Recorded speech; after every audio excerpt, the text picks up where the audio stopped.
Mapagpalang araw po sa inyong lahat. Welcome po sa ating munting channel, Kababalaghan Stories. Isa pong kakaibang kwento ang atin pong mapapakinggan dito po sa ating channel na ito, na ibinahagi ng isa sa ating mga kaibigan na atin pong pinamagatang ang mutya ng aswang na ginamit sa sabong. Pakinggan po natin ang magandang kwentong ito. Si Mang Rupino ay natutong mag-alaga ng mga manok panabong dahil sa yun ang kanyang kinagisnan o kanyang kinamulatan sa kanyang mga tiyuhin at maging sa kanyang pamilya o sa kanyang mismong ama.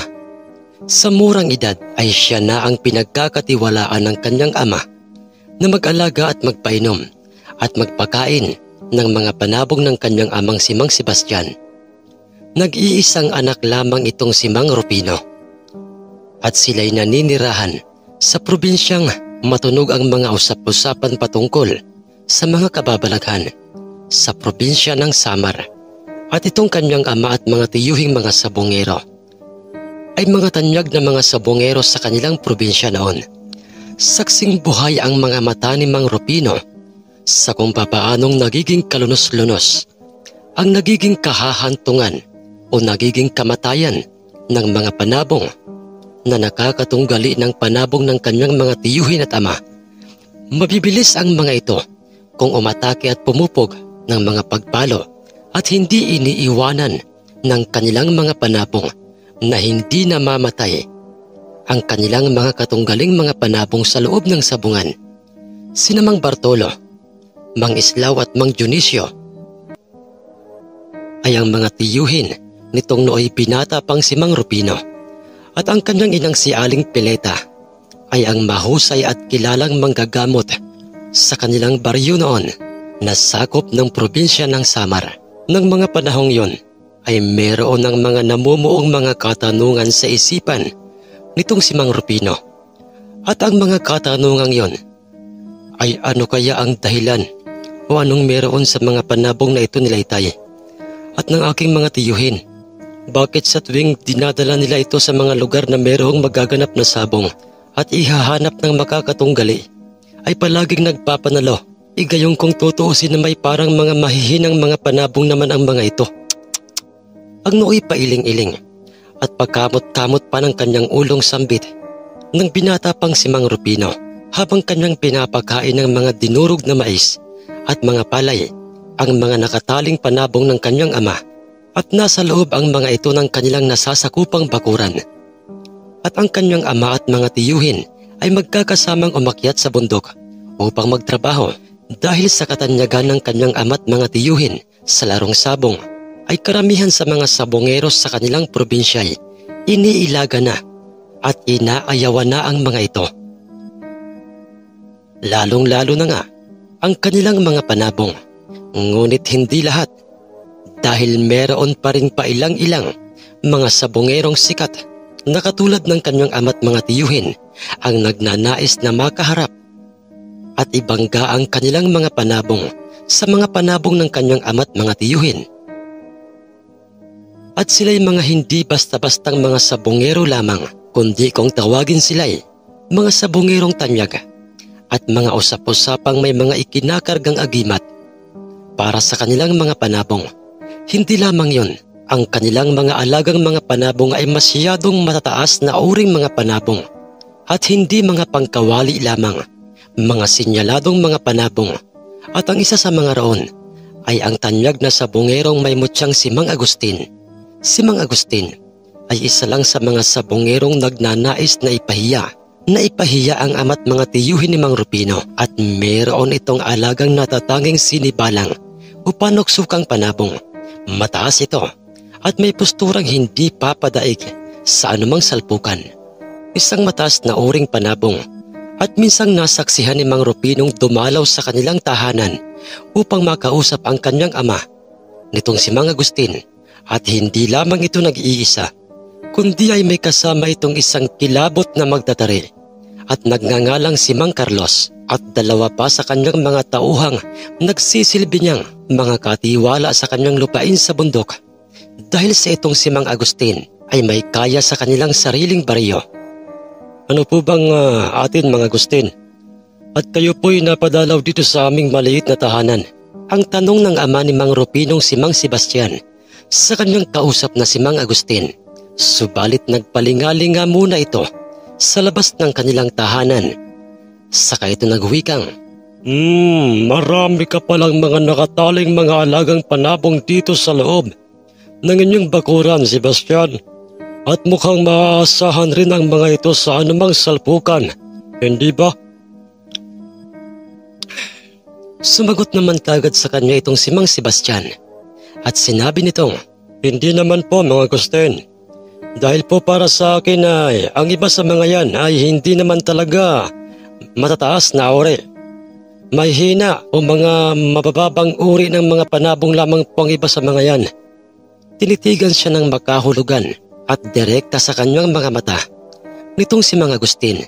Kasunod ay ngumisi ito at nagwikang, kung sa bagay mukhang may pinupunta ka. Kung sa bagay ay mukhang meron kang pinupunto, Sebastian. Siguro nga'y totoo ang mga kasabihang walang mahinang panabong. Kung malakas, ang mutyang ikakarga sa kanya, hindi ba? Napaisip naman itong si Mang Sebastian nang marinig niya ang mga sinabing yun ng kanyang kaharap. Kung ano man po ang nasa isip niyo, Mang Agustin, pasensya na po kayo dahil hindi ko po kayo masasagot sa bagay na yan. Ang sagot ni Mang Sebastian sa kanya, hanggang sa ilang sandali pa'y merong dumating sa kanilang mismong tahanan ng mga pagkakataong yon. At sila'y walang iba, kundi ang tatlong mga tiyuhin ni Mang Rupino. Ang tatlong mga kapatid ng kanyang amang si Mang Sebastian at dahil doy, aba, tamang-tama, total naririto na rin lang kayong tatlo. Gusto kong ipaalam sa inyong magkakapatid na merong magaganap na sabong sa aming sityo bukas ng hapon. At kaya ako naparito sa inyong kapatid na si Sebastian dahil gusto ko sana ang aking panuksukan o sinibalang na aking panabong at alinman sa inyong mga panabong ang gusto kong unang patarian at pagharapin sa loob ng sabungan. Ngunit yun na may nakadepende pa rin sa inyo kung papayag ba kayo. Ang alok sa kanilang apat na magkakapatid ni Mang Agustin. Nagkatitigan muna ang magkakapatid na parang nag-uusap ang kanilang mga mata at pagkatapos ay, sige po, Mang Agustin, makakaasa po kayong darating kami doon bukas ng hapon at magdadala kami ng isa sa alinmang mga panabong namin upang ibangga sa inyo pong sinasabing panuksukan o sinibalang na panabong. Ang sagot ni Mang Sebastian, dahilan upang naging banaag ng kasabikan sa salpukan ang nooy makikita sa itsura nitong si Mang Agustin. Kasunod ay sinabi nito sa kanilang apat ang mga katagang, kung magkaganoon ay maraming salamat talaga sa inyong magkakapatid. Aasahan ko unamin ang inyong pagdalo bukas. Papaano? Babalik na kami sa aming baryo dahil yan talaga ang sadya namin sa inyo. Ang masayang pasasalamat na pagkakasabi ni Mang Agustin sa kanilang magkakapatid. Sige po, mag-iingat po kayo. Ang pahabol na sabi ni Mang Sebastian sa mga ito, kung saan ay makikita na ang mga itong nakatalikod na sa kanila at nagbabalak nang umalis sa kanilang tahanan. At nang makalayo na ang mga ito'y ay rinig ng binatang si Mang Rupino noon ang mga pag-uusap ng kanyang ama't mga tiyuhin na nasa kanilang balkonahe. At yun ang naging dahilan upang mas lalo pang ang kutuban itong si Mang Rupino na merong dahilan o pinagmumulan ang lakas ng kanilang mga panabong bago nila ito dalhin sa anumang sabungan. Kuya Sebastian, sigurado ka bang ibabangga mo sa panuksukang panabong ni Mang Agustin ang isa sa alinmang mga panabong mo rito bukas ng hapon? Ang dinig ni Mang Rupinong sabi at tanong ng bunsong kapatid ng kanyang amang si Mang Dionisio. Narinig naman niyang gumanti ng pagsagot ang kanyang ama at sinabi nitong, Oo, Dionisio, pumayag na ako sa gustong mangyayari ni Mang Agustin. At kinakailangan kong tuparin yon. Dahil pag hindi ay mas lalo lang niyang iisiping meron nga tayong lihim na iniingatang malakas na mutya para sa ating mga panabong. Nangalisag ang mga balahibo nitong si Mang Rufino nang marinig niya ang mga sinabing yon o ang mga isinagot na yon ng kanyang ama sa kanyang isang tiyuhin. Dahil nagkaroon na nga ng linaw ang lahat ng kanyang mga katanungang gumugulo sa kanyang isipan. Mutya. Malakas na mutya. Para sa mga alagang panabong. Merong ganoon sila, itay. Ang hindi makapaniwalang sabi ni Mang Rufino sa kanyang sarili. Pero kuya, masyadong agresibo at magulang sa bakbakan ang kanyang panusokan. Baka sumablay ang iyong panabong sa kanya. At baka yun pa ang maging dahilan upang mawalan ng bisa ang ating lihim na mutyang matagal na nga nating iniingatan. Ang dagdag pang nag-aalalang sabi ni Mang Dionisio sa kanyang kuya. Subalit ang dalawa sa kanyang mga kuya ay kalmado lang na sila'y pinapakinggan ng mga ito.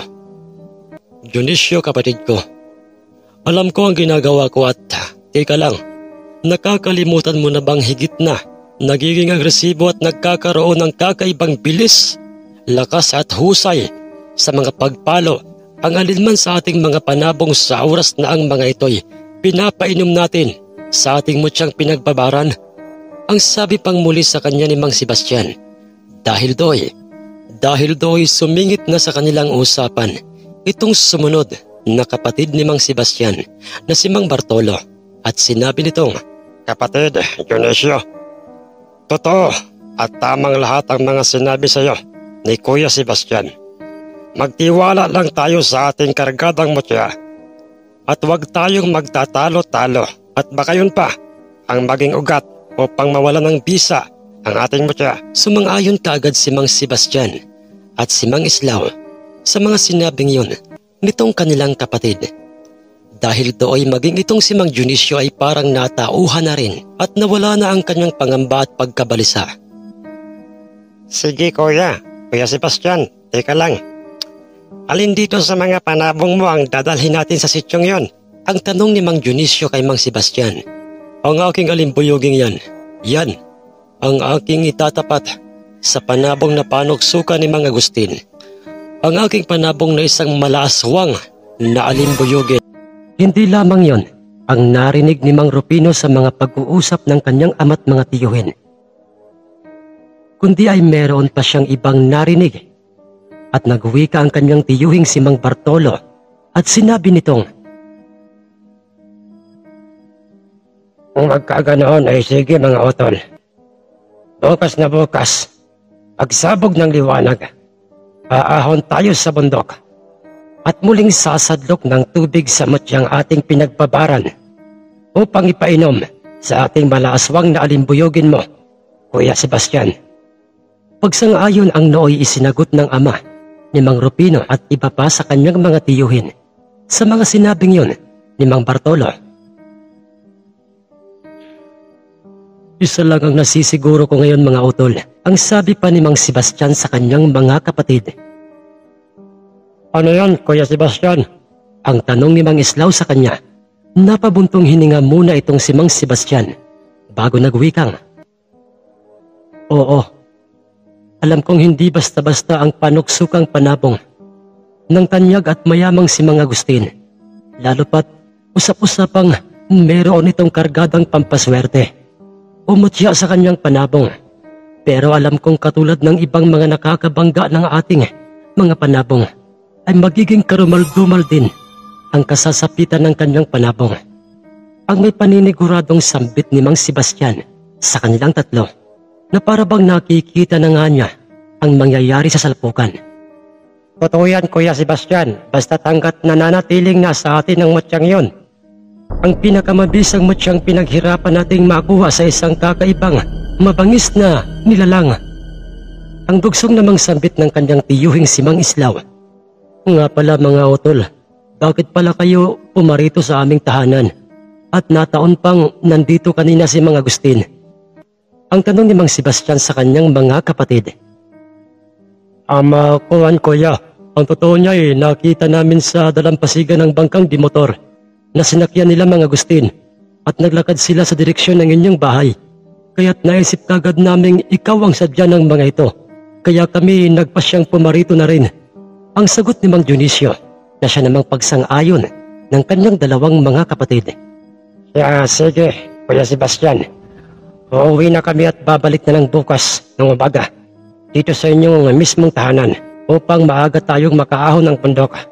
Ang sabi ni Mang Bartolo at pagkatapos nooy nakita nitong si Mang Rupinong magkakasabay-sabay nang papalabas ng kanilang bakod ang kanyang tatlong mga tiyuhin at naiwang mag-isa sa kanilang balkonahe ang kanyang ama.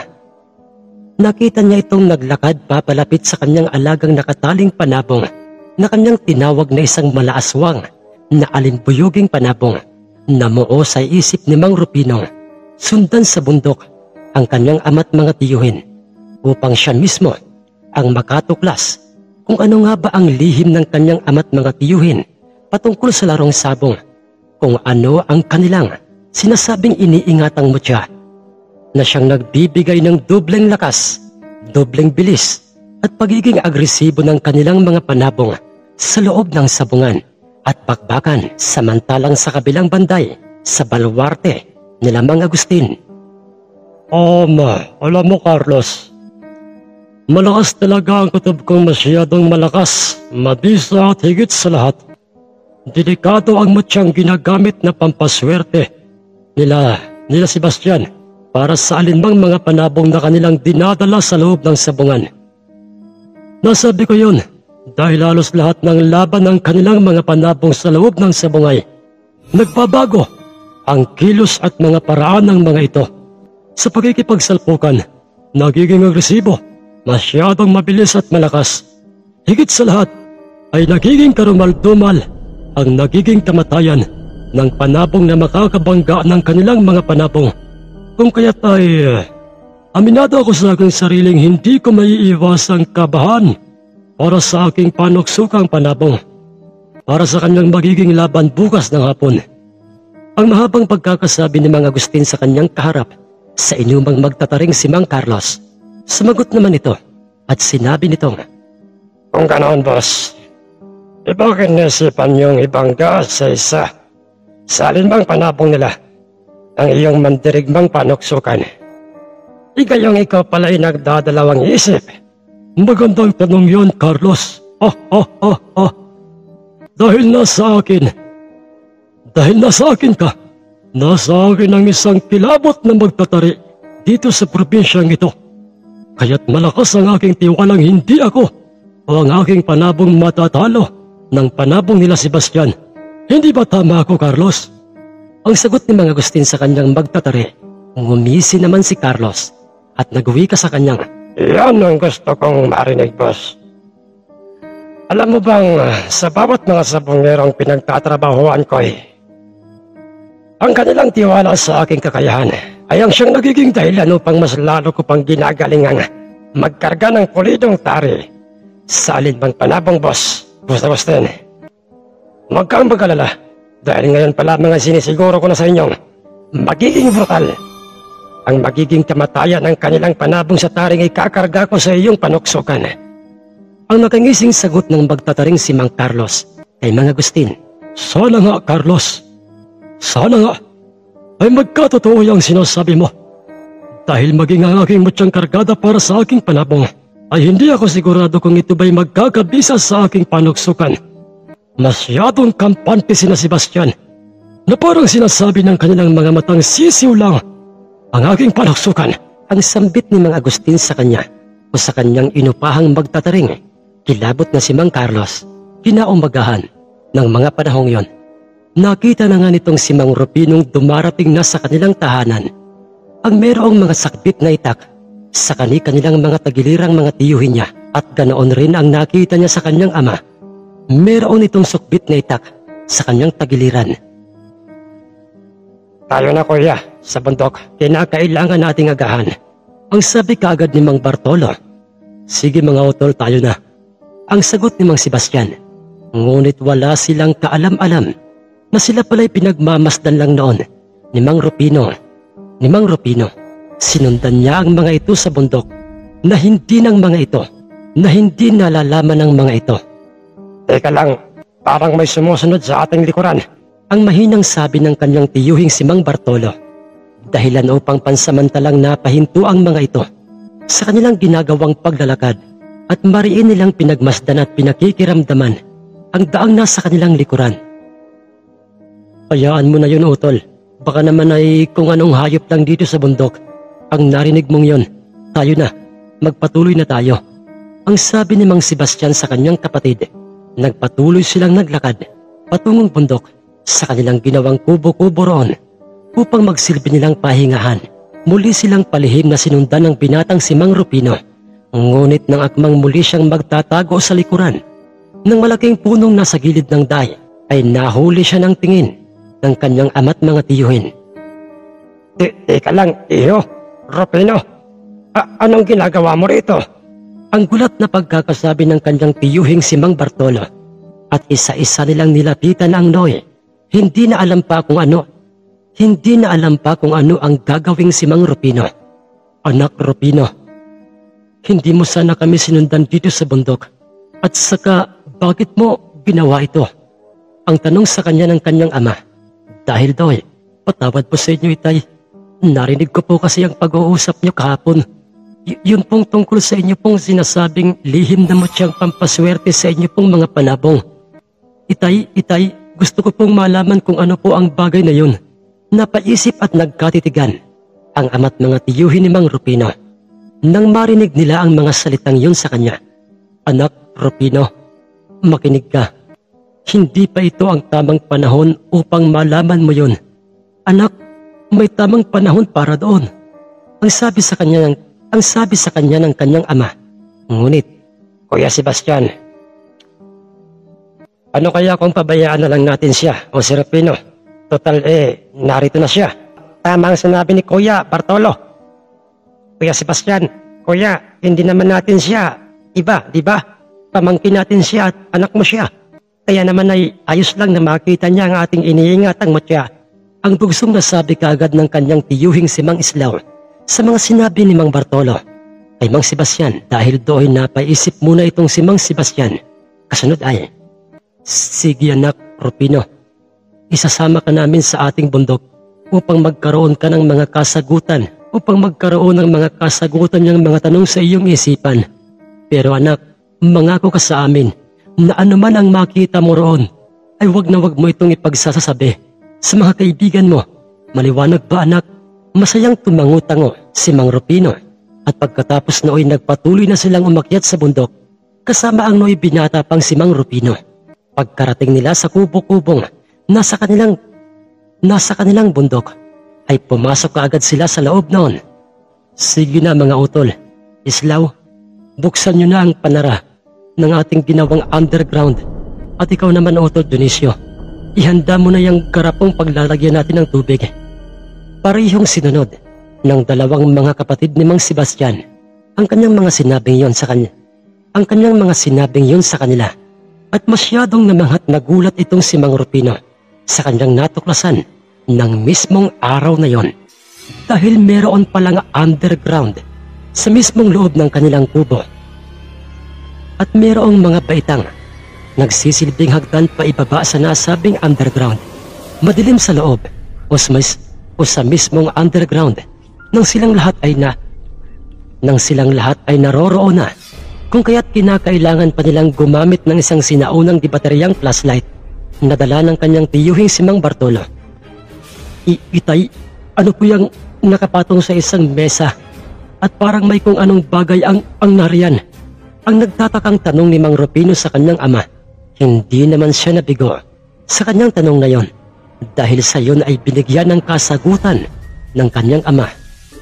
Anak, isa yung bangang merong kasagarang laki o isang sinaunang banga at naglalaman niya ng tubig. At sa tubig na yan ay nakababad ang mutya na aming sinasabi. Ang mutya ng aswang, ng isang mabangis at mapanganib na aswang at aming pinagtulungang magkakapatid na tugisin at patayin sa isang probinsyang kanyang ginambala at pinerwisyo. Nang unay hindi makapaniwala itong si Mang Rufino sa mga sinabi sa kanya ng kanyang ama. Ngunit nang makita niyang sumandok roon ng tubig sa banga ang kanyang isang tiyuhin at isinalin yun sa kanyang dalang isang maliit na garapon, ay dooy ipinasilip sa kanya ng kanyang ama ang loob ng banga. Hindi, isang bilog na kulay pula at parang nagbabaga at maihahalin tulad sa isang candy. Ang nakalutang sa tubig na nasa loob ng banga. Oo anak, iyan ang bagay na pinanggagalingan ng lakas at kapangyarihan ng isang mataas na uring aswang.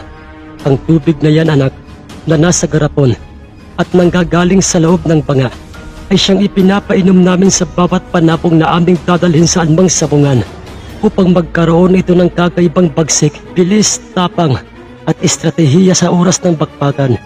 Dahil mabisa sa isang panabong ang tubig na pinagbabara ng mutya ng aswang.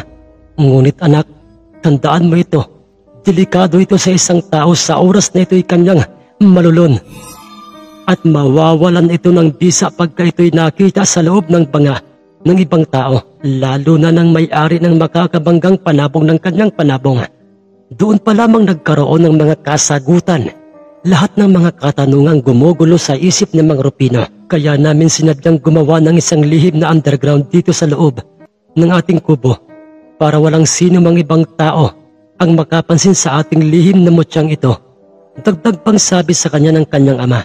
Nangako naman ng paulit-ulit sa kanyang ama't mga tiyuhin, itong si Mang Rupino, na hinding-hindi niya sasabihin sa kanino man ang misteryong kanyang nalaman. Meron pa bang tanong na gumugulo sa isip mo anak?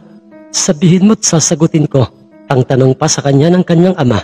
Itay, yun pong aswang na may-ari ng mutyang ito. Saan po ninyo siya napatay? Sa lugar ng iyong ina, sa kanyang probinsya iho. Ang iyong ina ay nagmula sa angkan ng mga manggagamot. Mahusay siyang magpagaling lalo na sa mga taong inaswang o pininsala ng mga ito. Ngunit isang mataas na uring aswang ang gumambala sa kanilang baryo noon. Lahat ng mga residente sa baryong yun ay nahihirapang tugisin ito. Kung kaya't nagpasya na kaming magkakapatid na galugarin ang pinakang sulok ng gubat kung saan ito nagtatago at nagpapahinga, at dooy matagumpay naming nakorner at napatay ang nilalang na yon hanggang sa kusang iniluwa ng kanyang mabaho at naglalaway na bunganga ang pulang bagay na yan na siyang kanyang mutya, ang mutya ng aswang. Matagal ng panahon namin itong itinago at nito lang ito nagkaroon ng bisa sa anumang dalhin naming mga panabong, saan mang sabungan. Pagkatapos na sabihin yan kay Mang Rupino ng kanyang ama o ang mahabang kwentong yon, ay magkakasama na nga silang lahat na umakyat paitaas sa nasabing kubo at naglakad pabalik sa kanilang baryo. Nasaksihan ni Mang Rupino kung papaanong nagbago ang tindig at tikas ng pinainom ng kanyang ama ng tubig na pinagbabara ng mutya ng aswang. Ang pag-aaring panabong ng kanyang amang, isang malaaswang na alimbuyuging panabong. At pagkatapos noon, anak Rupino, maiwan ka rito sa ating bahay. Samahan mo ang iyong ina. Tayo na mga kapatid. Kinakailangan na nga nating pumunta sa baryo nila Mang Agustin.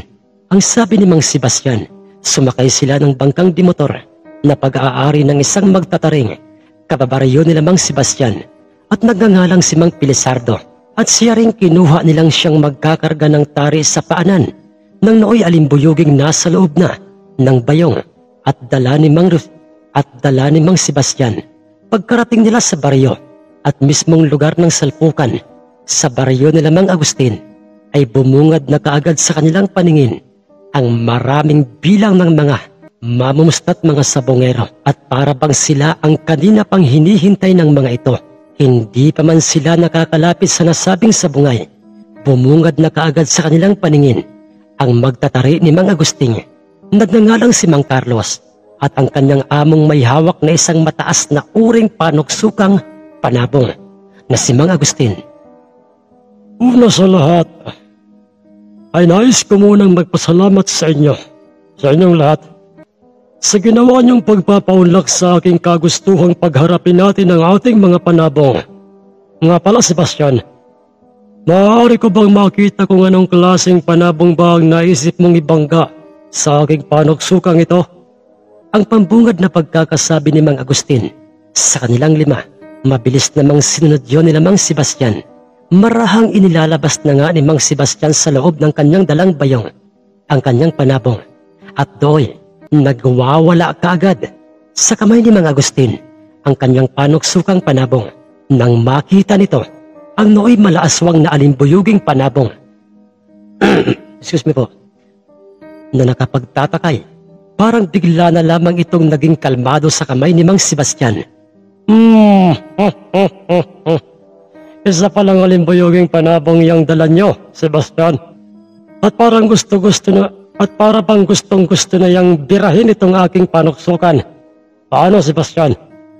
Tayo na, sa loob ng aming sabungan. Ang hamon ni Mang Agustin kay Mang Sebastian. Sige po, Mang Agustin. Kaibigang Pilisardo, tayo na sa loob ng maingay at magulong sabungang ito. Ang sabi ni Mang Sebastian sa kanyang kinuhang magtataring kababaryo na siyang magkakarga ng tari sa paanan ng kanyang panabong. Ano kayong meron, Carlos, sa kanilang alimbuyuging panabong? Ang tanong ni Mang Agustin sa kanyang kinuhang magtatari. Sumagot naman ito at sinabing, Boss Agustin, bakit nyo nasabi at naitanong yan? Dahil kalmado pa rin sila at hindi man lang sila kakikitaan ng pagkasindak para sa kanilang dalang alimbuyugin.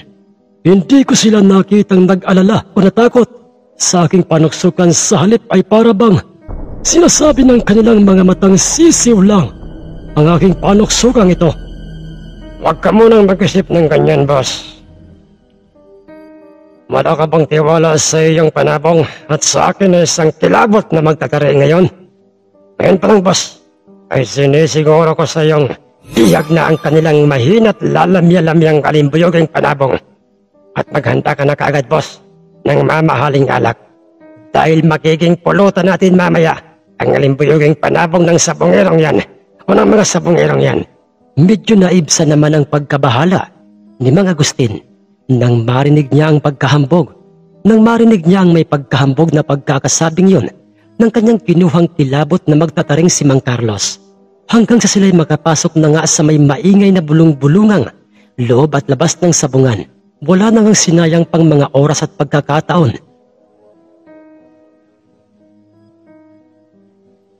Ang mga namamahala ng sabungan ng baryo at Kristo at sentensyador ng sabungan dahil pinakargahan kaagad ng mga ito ng tari ang paanan ng dalawang mga panabong. Pulido't maayos na pinargahan ng kilabot na magtataring si Mang Carlos ang kaliwang paanan ng nasabing panuksukang panabong at ganoon din ang makikitang ginagawa ng magtataring si Mang Pilisardo.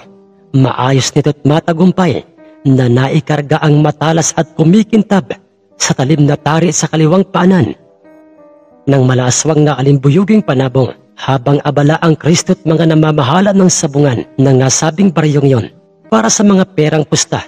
At nang makumpleto na nga ang mga perang pustay, pinagharap na nga sina Mang Sebastian at Mang Agustin sa gitnang bahagi ng sabungan ng sentensyador ng sabungan. Nagsigawan ang mga mamamustat, mga sabongero, nang makita nilang nagwawala na sa kamay ni Mang Agustin ang kanyang brusko at agresibong panuksukan na para bang apurado na itong tudasin kaagad ang alimbuyuging panabong na hawak ng buong ingat ni Mang Sebastian. Naway pamala sa akin, Sebastian, ang inyong alimbuyuging panabong na yan. Ang magandang laban ngayong araw na ito. Ang sabi ni Mang Agustin sa kanyang kaharap na si Mang Sebastian. Sumagot naman ito sa kanya at sinabi nitong, hindi ko po may papangako sa iyo yan, Mang Agustin.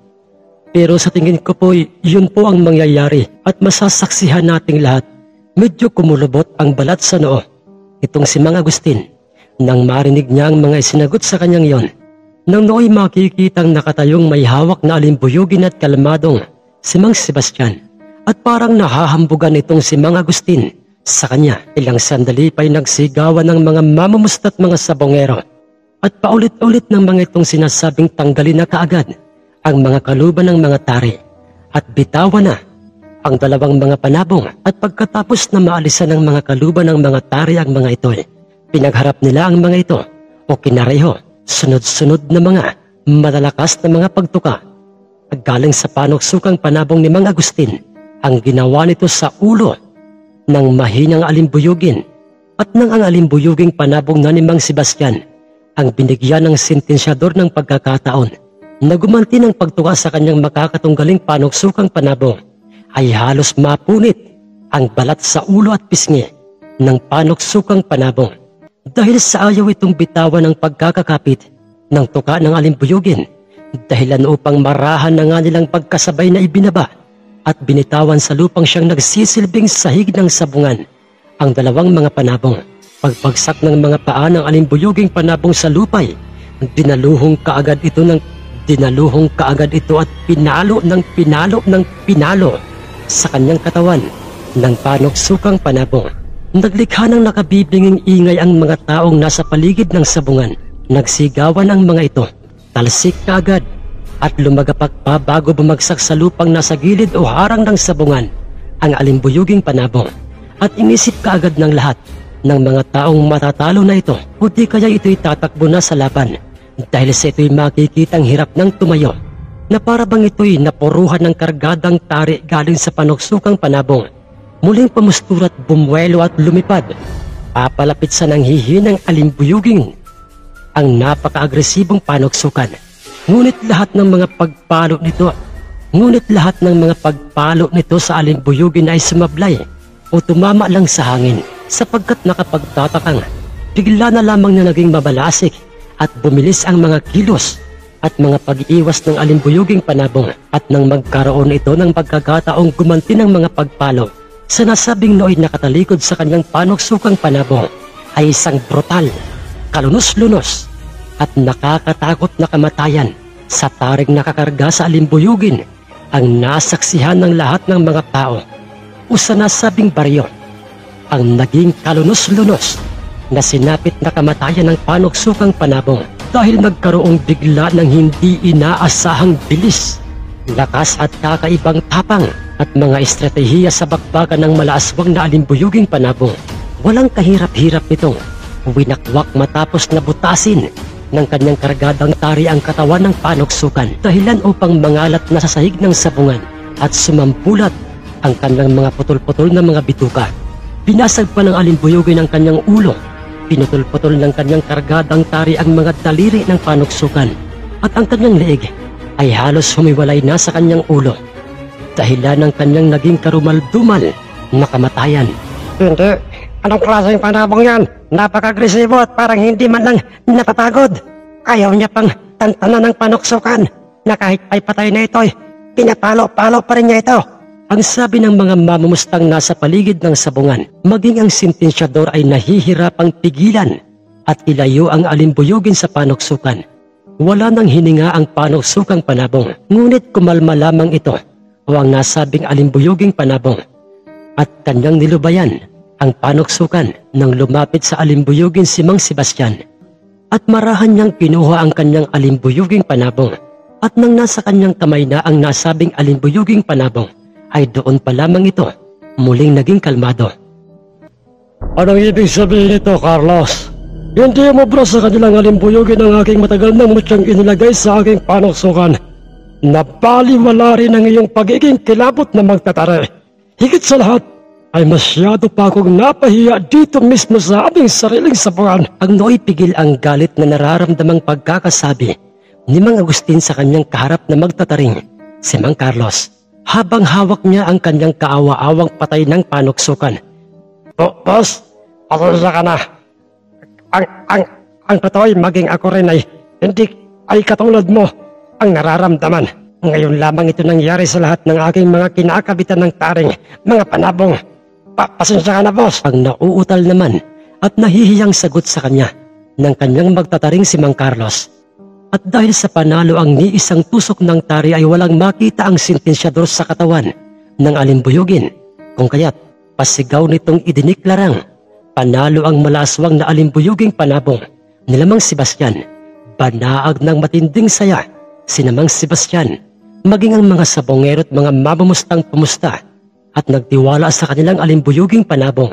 Hiyang-hiya namang humarap kina Mang Sebastian ang dalawang mag-aamong sina Mang Agustin upang ibigay kina Mang Sebastian ang kanilang natalong panuksukang panabong.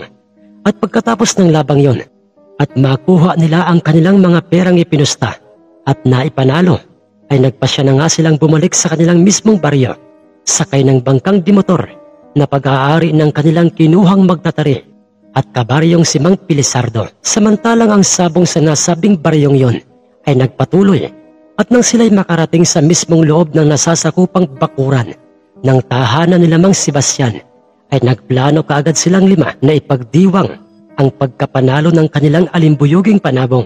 Masayang ibinalita nila Mang Sebastian sa kanyang asawa at anak na si Mang Rufino ang pagkapanalo ng kanilang panabong. Matapos na mailagay ni Mang Sebastian sa loob ng kanyang pulungan ang kanyang alimbuyugin, ngunit may sinabi sa kanya ang kanyang minamahal na asawa na pagkaalis nila upang pamuntang sabungan sa baryo nila Mang Agustin, ay may mga bisitang dumating sa kanilang tahanan, at mga sabongero ang mga ito. Nasa 5 ang mga bilang ng mga mamang yon. At ayon sa kanyang asawa, ay hinanap nila si Mang Sebastian upang sana'y sabihin sa kanyang ibabangga nila ang panabong na isang kasilihin at pag-aari ng isa pang kilalang sabongero noon at nagngangalang si Boss Remedyo. Mga boss, pansamantala ko pong pinuputol ang ating magandang kwentong ito upang bigyan ng daan ang iba pa nating mga nakahandang mga kwento. Maraming salamat po sa inyong lahat, sa inyo pong suporta sa ating channel na ito, sa Mundo ng Misteryo at sa channel na ito, Kababalaghan PH. Shoutout po sa inyong lahat at mag-iingat po tayong palagi.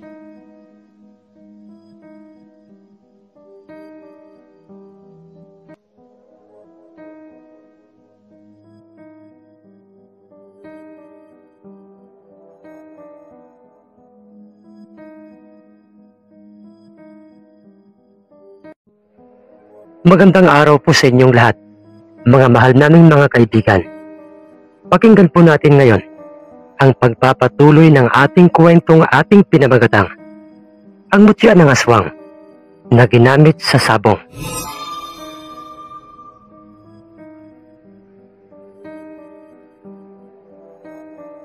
Kuya Sebastian, si Boss Remedyo baka mo, ang mga bisitang pumarito sa inyo kanina?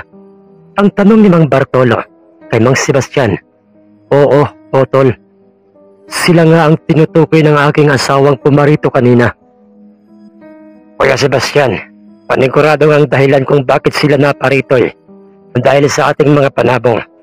Maaaring gusto nilang itapat sa ating alinmang mga panabong ang kanilang ogis na yon, na ayon sa mga usap-usapan ng mga kakilala kong mga sabongero ay wala yung ipinagkaiba sa ogis ng matandang si Tatang Pedro.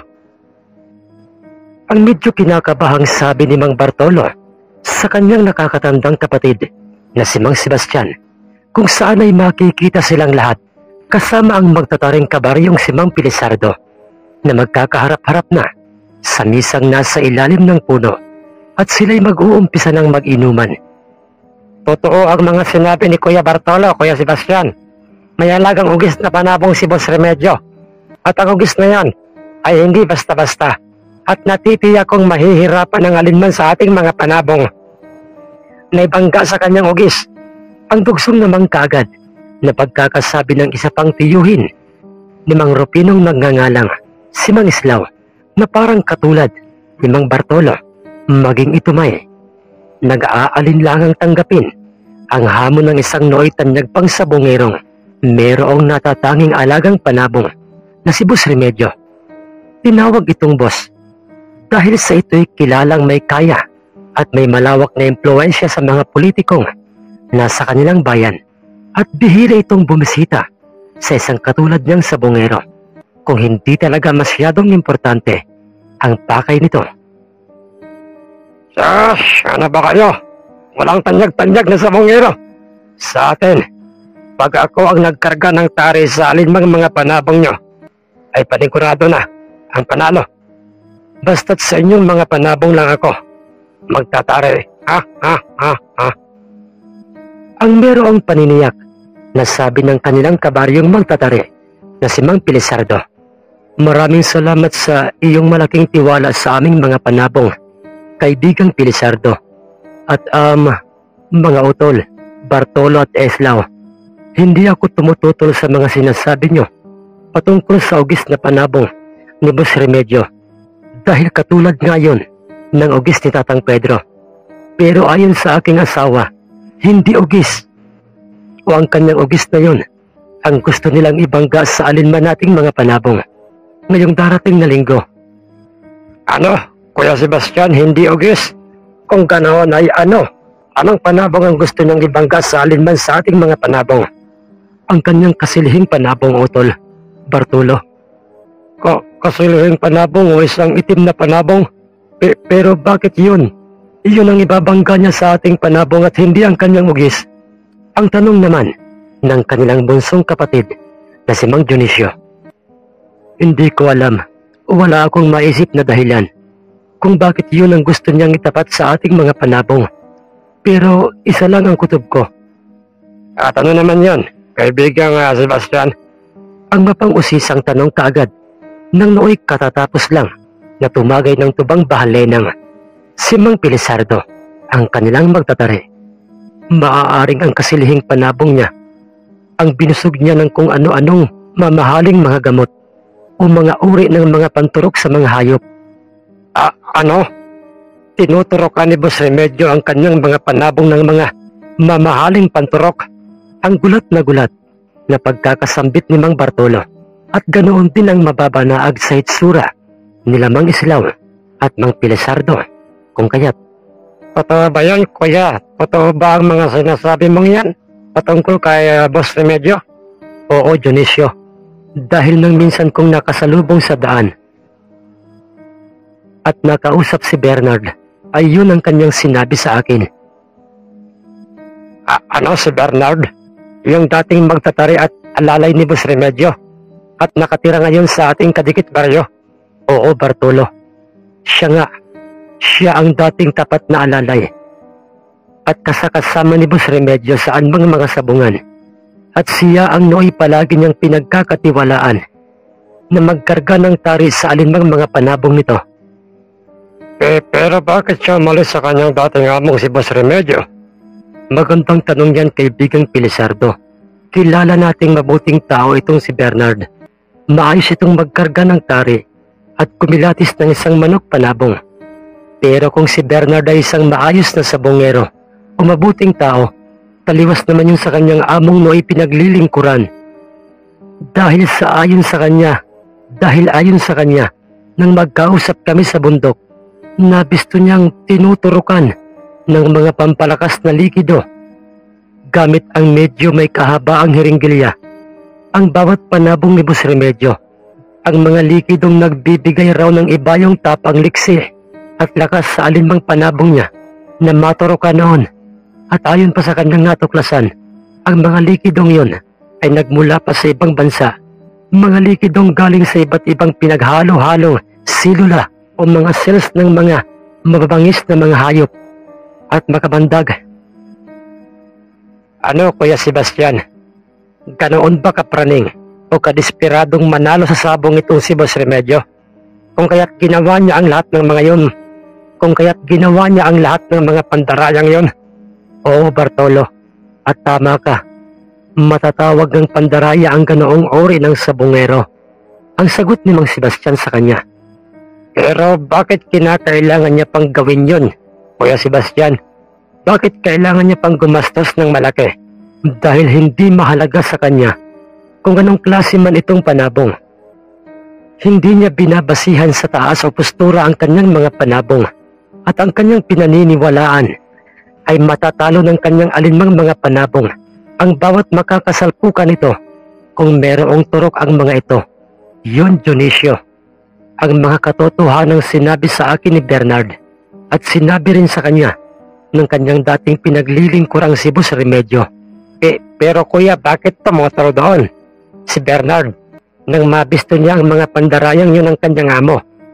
Bakit hindi siya natuwa o nagpasalamat? Para nang sa ganoon ay malaki ang pag-aasa niyang magiging panalong lahat ng mga panabong ni Boss Remedyo na kanyang kinakargahan ng tari. Dahil katulad ng sinabi ko sa inyo kanina, kahit sino ang tanungin nyo na mas nakakakilala sa magtataring si Bernard, isa siyang taong may prinsipyo. Ayaw niya ng mandaraya. Ayaw niyang tawagin siyang kilabot o sikat na magtatari kung naipanalo man ng kanyang tinariang panabong ang laban nito gamit ang pandaraya. At sana'y Kuya Sebastian, ganoon ka rin sana kaibigang Pilisardo. Ako ba ang tinutukoy mo kaibigang Sebastian? Huwag kang mag-alala. Hindi lang ako katulad ng kapareho kong magtatari na si Bernard. Ng prinsipyo, maaasahan rin ako. Pangako ko yan sa inyo. Ang may paniniguradong sabi naman ni Mang Pilisardo kay Mang Sebastian at maging sa kanyang tatlong mga kapatid. Ngunit lingid sa kanilang mga kaalaman sa kaalaman nila Mang Sebastian habang kaharap nila sa inuman, itong si Mang Pilisardo ay mayroon itong maitim na binabalak sa kanila dahil makukuha ko rin ang loob niyong magkakapatid. Makukuha ko rin ang inyong tiwala. Alam kong hindi niyo pag-uusapan o ayaw niyong matuklasan ko ang inyong tinatago at iniingat ang lihim. Kung bakit laging nagpapanalo ang inyong mga panabong. Kaunting panahon na lang ay mabibisto ko rin at mapapasakin rin ang inyong pampaswerte. Ang sabi ni Mang Pilisardo sa kanyang sarili. Ngunit may sinasabi ka ba, kaibigang Pilisardo? Wala kaibigang Sebastian. Para kasing mayroon kang binubulong-bulong. Yun ba kaibigan Juan? Hindi lang ako makapaniwalang ganoon nga pala kadesperado itong si Boss Remedyo. Isipin mo nagawa pa niyang mandaya para lang manalo ang kanyang mga panabong, di ba? Ang palusot na pagkakasabi sa kanilang apat ni Mang Pilisardo. Ngunit hindi mawala-wala ang tingin sa kanya ni Mang Sebastian na parang kinukutuban siya sa kanilang kainumang kabaryong isang magtatari na si Mang Pilisardo. At nang matapos na ang kanilang inumay, naunang nagpaalam sa magkakapatid na uuwi na sa kanilang tahanan itong si Mang Pilisardo. At nang ito'y makalayo na sa kanila Kuya Sebastian, bakit ka naunang mga tanong mo kanina kay Pilisardo na parang makahulugan? Naibaling kaagad kay Mang Sebastian ang mga paningin ng dalawa pang mga kapatid na sina Mang Eslao at Mang Dionisio. Dahil Bartolo, may hinala akong may gagawin siyang hindi maganda sa atin. May pinaplano siyang masama. Ganoon ba kuya? Pero ano ang masamang plano niya para sa atin? Hindi ko pa matiyak sa ngayon. Pero malakas ang kutob kong may kinalaman yun sa ating iniingatang mutya. Kung ganoon kuya, kinakailangan nating mag-ingat sa ating mga pananalita sa oras na kasama natin si Pilisardo. Oo, Tol, Dionisio, yun ang mas mainam nating gawin. Huwag na huwag nating babanggitin ang tungkol sa ating iniingatang mutya, ang mutya ng saswang. Ang may diing sabi sa kanila ni Mang Sebastian, kuya, alin bang panabong mo ang ating paiinumin ng tubig ng ating pinagbabara ng mutya ng aswang na siyang ating dadalhin sa ating mismong sabungan ngayong linggong darating upang ibangga sa kasilihing panabong ni Boss Remedyo? Ang tanong ni Mang Dionisio. Sumagot kagad sa kanya itong si Mang Sebastian at sinabi nitong, ang iyong gold o malagintong panabong, Dionisio, yun ang ating ibabangga sa kasilihing panabong ni Boss Remedyo at ating paiinumin sa tubig na ating pinagbabara ng mutya ng nabangis na aswang. Tamang-tama Kuya Sebastian. Yun din ang nasa isip ko kanina pa at gusto ko sanang irekomenda sa iyo dahil napapansin kong palagi nilang nagwawala yun sa kanyang pagkakatali at parang gusto nang dalhin ko na siya sa sabungan at ihanap ng kanyang makakabangga. Pero kuya, ba't yung gold ko ang naisip mong dalhin sa ating sabungan? Dahil yung panabong mo, Dionisio Otol, ang unang pumasok sa isip ko at saka yun din ang hindi ko alam kung bakit yun ang ibinubulong ng aking isip kanina pa. Ang sagot ni Mang Sebastian, basta't mga utol, pagkatandaan nyo ito. Huwag na huwag nating hahayaang may ibang tao ang makaalam o makadiscover ng ating lihim na mutya sa bundok. Dahil pag nangyari yun, ayun na ang magiging katapusan ng ating mga sunod-sunod na swerte sa ating mga panabong. At hindi lamang yun ang malagim na trahedyang dadanasin ng ating mga panabong sa oras na may ibang makaalam ng ating mutya, ay pipistihin at mamalasin na tayo sa larong sabong. Naiintindihan ka namin, kuya, at alam namin ang gusto mong iparating. Mga utol, ang tubig na ating pinuha sa ating mutya na nasa ating kubo, sa bundok, sa underground, at nakalagay sa maliit na garapon, ay naubos na. Dahil matapos uminom doon ng aking malaswang na limbuyogin, ay pinainom ko rin ang aking mga panabong na mayroong mga sakit. Kaya't kinakailangan nating muling bumalik sa bundok upang muling sumadlok ng tubig galing sa mutya ng aswang na siyang ating ipapainom sa iyong gold o malagintong panabong. Mabilis namang naunawaan yun ng kanyang mga kapatid at pagkatapos noon, nagpaalam na sa kanya ang kanyang tatlong mga kapatid at nagsabing babalik na lang sila sa araw ng Sabado upang magkakasamang muling aahon sa bundok. Kung ano man ang masamang binabalak mo sa aking mga magulang o sa aking itay at mga tiyuhin, Tatang Pilisardo, ay sisikapin kong mabibigo ka at ibibisto kita, Inaitay. Hinding-hindi ako papayag na malaman mo ang kanilang iniingat ang mutya ng aswang na ginamit nila sa sabong. Ang sabi ni Mang Rufino, kung saan ay makikita siyang, Torcolas! Boss, ano po yun, boss? Tawagin mo si Marcelo, ang aking inupang siyentipiko. Paparituhin mo siya at gusto ko siyang makausap na kung maaari na ba niyang iturok dito sa hawak kong kasilihing panabong ang kanyang inihandang mamahaling turok na galing sa mga selula ng mga makamandag at mapapangis na mga hayop sa gubat. Sige pa, boss. Ngayon, Sebastian, titiyakin ko sa inyong magkakapatid na ang kasilihing itim na ito o itim na panabong kong ito ay ito na ang magpapahinto sa inyong katanyagan dahil wala pa kaming tinuturok ang panabong na hindi nagiging agresibo at malakas at pumapas lang ng karumal-dumal sa kanyang makakatunggaling panabong. Wala pa ni isa man, ha. Boss, pinatatawag niyo raw po ako. Oo, Marcelo. Pinatatawag nga kita dahil gusto kong itanong sa'yo kung maaari na ba itong turukan ng mga selula ng mga hayop gubat. Itong aking kasilihing nasa aking kamay bago ko ito dalhin sa sabungan nila Sebastian. Ngayong darating na linggong may magaganap na sabong doon. Ganoon ba, boss? Teka lang, maaari ko bang mahawakan ang katawan niyang itim na panabong na yan? Sige, Marcelo, eto. Pwedeng-pwede na ito, boss. Basta't ingatan niyo lang po na hindi ito magkaroon ng sipon o sakit sa araw na yon bago natin ito tuturukan para walang magiging bulyaso. Sige, Marcelo. Susundin ko ang lahat ng mga sinasabi mo. Pero teka lamang, boss. Hindi yung ugis mong panabong na katulad ng maalamat na ugis ni Pedro ang ibabangga mo sa panabong nila Sebastian. Hindi ko pwedeng ibangga sa kanilang panabong ang aking ugis na yon dahil may laban siyang pinaghahandaan ko. Labang hindi siya dapat mabigo. Sa panabong na yon, naging palaisipan sa matandang siyentipiko ang mga sinabit isinagot na yun sa kanya ng kanyang amo. Kung kaya't pinaghahanda ang laban pa kamo, Boss Remedyo? Kanino?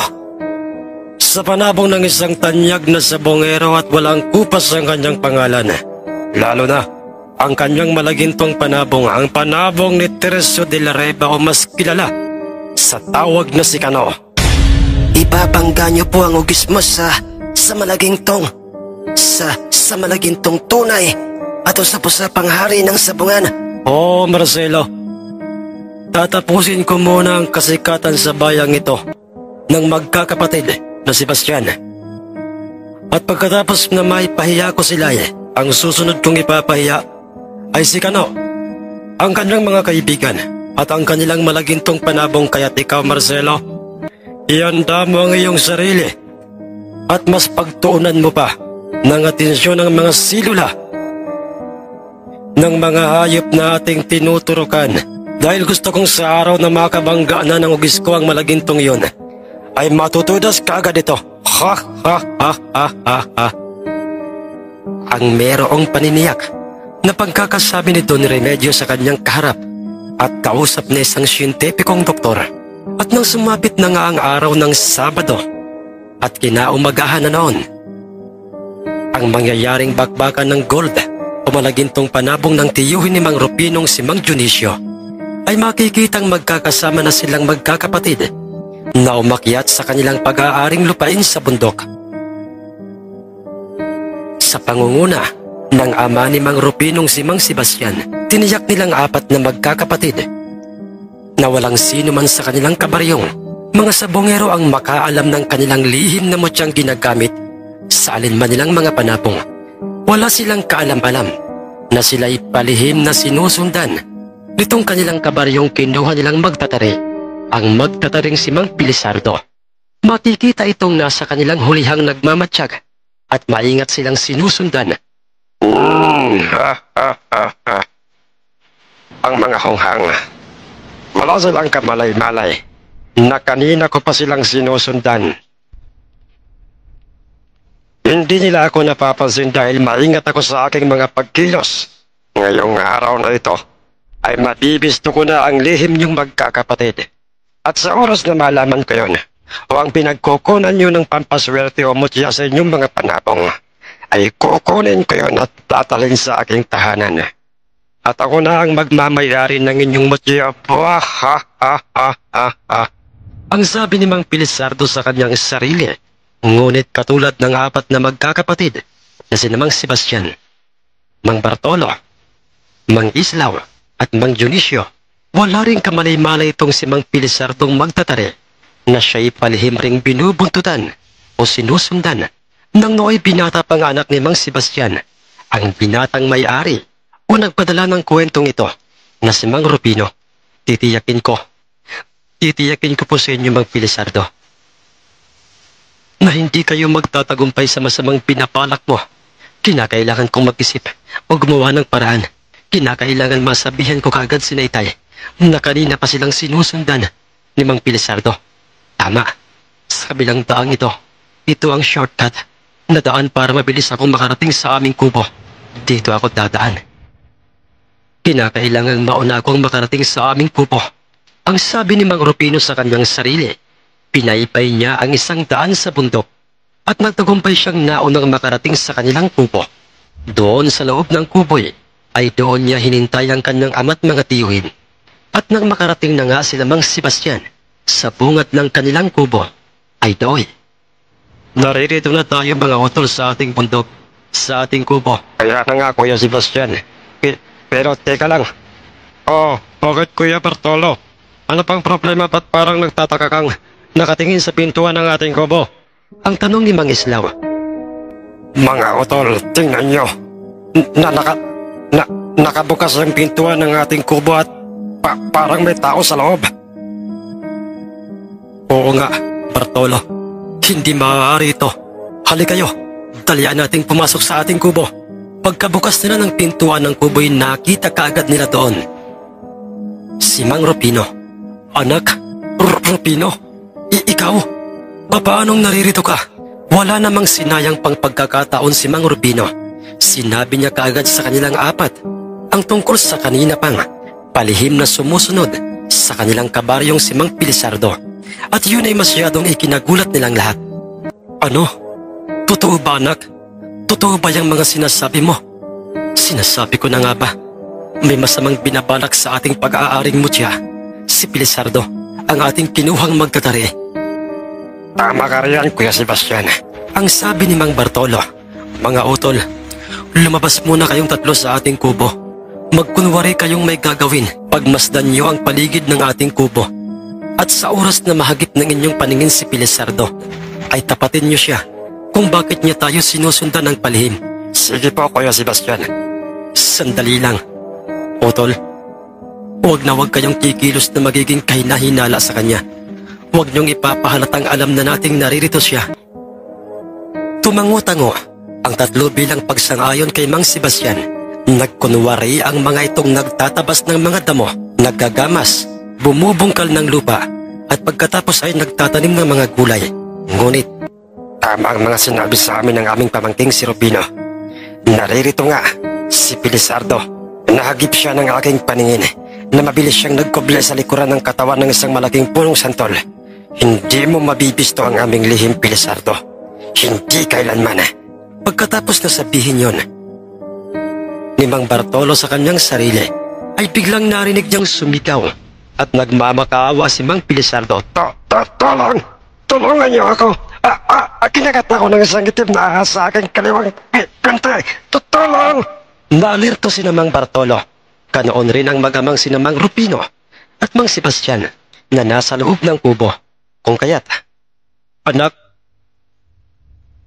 Anak Rupino, hawakan mong maigi ang bag na ito.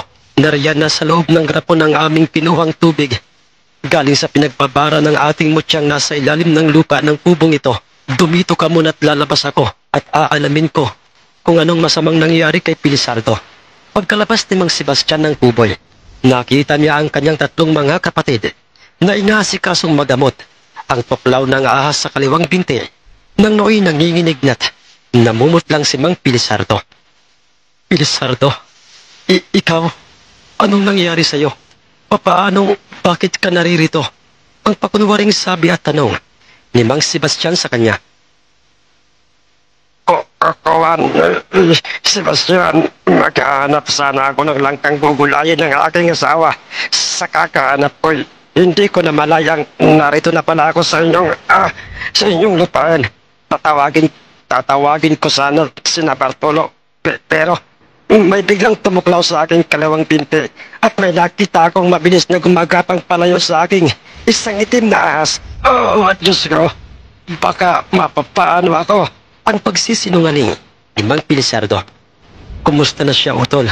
Bartolo, Kinuskos ko na po yan ang inuya kong dahon ng katas ng halamang gamot. Ang bahagi ng kanyang pinting may tuplaw ng ahas. Ngunit yun ay ginawa ko upang kahit papaano'y maibsan ang sakit ng kanyang pinti. Kinakailangan pa rin siyang madalas sa ospital upang siya'y maturukan ng anti-venom ng isang doktor. kung ganoon, Pilisardo, gustuhin ka man sana naming ipasok muna sa loob ng aming kubo para ikaw ay makapagpahinga roon. Pero kinakailangan naming dalhin ka kaagad sa bayan sa ospital para maturukan ng mga doktor. At dahil sa matinding takot ni Mang Pilisardong kumalat pa ang laso ng kagat ng ahas sa kanyang buong katawan, kung kaya't mabilis itong pumayag sa gustong mangyaring yon ni Mang Sebastian. Pasensya na kayo, Sebastian. Dahil sa akin ay naabala ko pa kayo sa inyong mga gagawin dito sa bundok. Walang anuman yun, Pilisardo. Dahil sa susunod na lang namin ipagpatuloy ang pagbubungkal ng lupa at pagtatanim ng mga gulay. Dahil sa ngayon, ang importante ay madala ka namin sa bayan sa hospital. Ang sabi ni Mang Sebastian, hiyang-hiya sa kanyang sarili at kina Mang Sebastian, itong kanilang magtataring si Mang Pilisardo. Dahil ang mga taong tinangka niyang pagnakawan o agawan ng mutya, ay sila pa ang nagmalasakit at tumulong sa kanya. Mamaya lang, kukunin ko lang ang aking pagnanasa loob ng kubo at pagkatapos ay babalik na agad tayo sa ating baryo. Ang sabi pang muli ni Mang Sebastian at pagkarating niya sa loob ng kuboy, kinausap niya ang kanyang anak na si Mang Rupino at sinabi nitong, "Mamaya ka na anak umuwi. Palipasin mo muna ang mga ilang minuto bago mo kami sundan. Hindi ka maaaring makita ni Pilisardo dahil magtataka at magdududa sa iyo yon. Huwag mong kalilimutang magdala ng itak anak." Sa ginawang pagtulong ni Mang Sebastian kay Mang Pilisardo ay naagapang nalunasan ng doktor sa isang pampublikong hospital ang kamandag ng ahas na tumuklaw kay Mang Pilisardo. At ang pangyayaring yon ang nagpabago kay Mang Pilisardo. Ipinagtapat niya sa magkakapatid ang masamang binabalak niya sa mga ito at nangakong hindi na siya makikialam pa sa kung anong merong sekreto ang ibang tao at nangako rin siya na ang kanilang magiging permanenteng magdadari Sa bawat panabong, nadadalhin nila saan mang sabungan at dahil sa likas na mabuting tao, itong magkakapatid na sila Mang Sebastian, kung kaya't inunawa't pinatawad nila ang kanilang magtatari hanggang sa sumapit na nga ang araw ng kinaumagahan. Ang nakatakdang araw ng pagkikita at paghaharap nila Mang Sebastian at Boss Remedyo sa aming mismong sabungan. Dala ni Mang Sebastian ang nooy malaginto o isang gold na panabong na kanilang pinainom ng tubig galing sa pinagbabara ng mutya ng aswang. At ang gold na yon ay ang panabong ni Mang Dionisio. Samantalang sa kabilang bahagi ng mga sabungero ay makikitang nakangising hawak na ni Boss Remedyo ang isang mataas at malaking kasilihing panabong. Malaaswang na panabong ito kung titingnan, at nang sila'y pinagharap na at pinapasok na sa loob ng sabungan ng sentensyador, ay ito'y isa palang siyentipikong doktor ang inyo pong magtatari, Boss Remedyo. Oo, Sebastian. Isang siyentipiko itong si Marcelo. At isa namang pipitsuging magtatari ang kasama mo. Ano sa tingin mo, Sebastian? Magagawa kayang sugatan ng kanyang ikakargang tari sa gold na yan ang katawan itong aming kasilihing panabong? Boss Remedyo, oo. Inaamin kong isa lamang akong pipitsuging magtatari sa inyong paningin. Pero sa magaganap na salpukang ito, ngayong araw na ito, ay sisiguraduhin kong ilulawang lahat ng inyong kasilihing yan. Ang kanyang mga lamang loob, ang sabi ni Mang Pilisardo kay Boss Remedyo. Well, kung sa bagay tama ka dyan, dahil sa yon nga ang palaging nangyayari sa mga nakakabanggang panabong ng inyong mga panabong, Sebastian. Brutal kong pamatay ang mga yan. Hindi humihinto sa mga pagpalo hanggat hindi nawawasak ang katawan ng kanyang katunggali. Pero sa tingin ko iba ang mangyayari ngayon.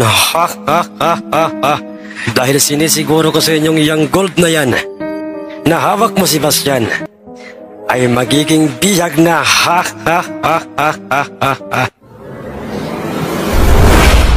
Mga mahal naming kaibigan, pansamantala ko po munang pinuputol ang kwentong ito dahil sa iba pa nating mga kwentong naghihintay. Abangan niyo po ang karugtong ng kwentong ito, ang banggaan ng panabong ni Boss Remedyong busog na busog sa mga mamahaling mga turok na pampalakas, at ang panabong nila Mang Sebastian na kanilang pinainom ng tubig na pinagpabara nila ng Kung sino o kaninong panabong ba talaga ang madidisgrasya ngayon? Ito bang aming gold? Ito bang aming gold na ito? O yung iyong kasilihing itim na alam kong busog na busog sa mga mamahaling turok at mga selula galing sa iba't ibang mababangis na mga hayop? Nanlisik ang mga mata nitong si Boss Remedyo at nagtaka naman ang kanyang siyentipiko nang marinig nila yon sa bibig ni Mang Sebastian. Kung kaya't, hindi ko alam, Sebastian, na ikaw palang isang chismosong sabungero. Papaano at kanino mo nabalitaan yung mga walang katuturang mga binabanggit mo? Huwag kang sinungaling, Sebastian.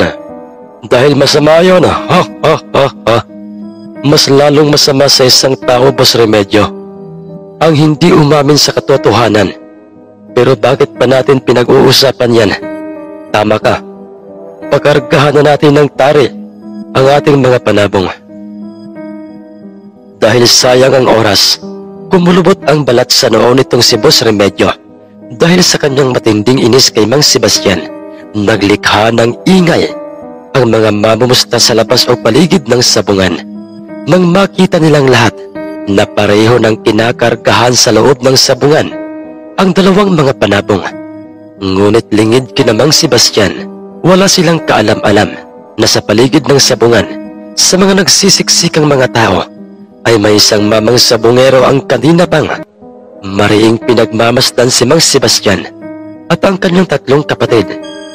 Makahulugan ang tinging ipinupuko sa kanilang magkakapatid, isang mamang nakasuot ng salakot, may hawak na pulang panabong, may nakaipit sa kanyang bibig na tabako. Totoo nga pala ang mga usap-usapan ng aking mga tiyuhin na dito ko pala kayo makikita sa baryo ng probinsyang ito. Sebastian pala ang pangalan mo. at isa ka sa mga sabungerong kilala sa probinsyang ito, Wes, lubos-lubusin nyo na ang pagiging tanyag ninyong tatlong magkakapatid dahil nalalapit ng matapos ang pagiging sabungero nyo. Ang sabi ng mamang iyon sa kanyang sarili at pagkatapos na makompleto ang mga perang pusta at maikarga ang pulido at maikarga ng pulido ang mga tari sa dalawang mga panapong, ay do'y pinagharap na nga si Mang Sebastian at si Boss Remedyo sa gitnang bahagi ng sabungan. Kondisyon na kondisyon at mabalasik kong titingnan ang agresibong kasilihing panapong na nasa kamay ni Boss Remedyo, samantalang nagmistulang lantang gulay kung ilalarawan ang gold na hawak ni Mang Sebastian. Dahil sa parang wala itong ganang makipagbakbakan, kinareho kanilang pinagharap ang mga ito.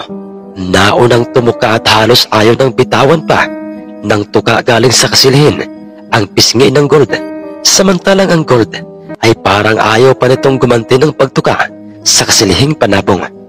Delikado ito, parang mananalo yata yung gold. Yung gold na yan ni Sebastian. Bakit mo naman parang nasabi yan? Dahil lipat kanya ng ganyan ang inaasan ng lahat ng mga panabong nila Sebastian bago bitawan sa loob ng sabungan. Matamlay lulugo-lugo sa umpisa, pero sa oras na pinalo na ng kanyang katunggali ay bumibilis na ito at nagiging agresibo pa. Bakit mo naman nasabi ang delikado, pre?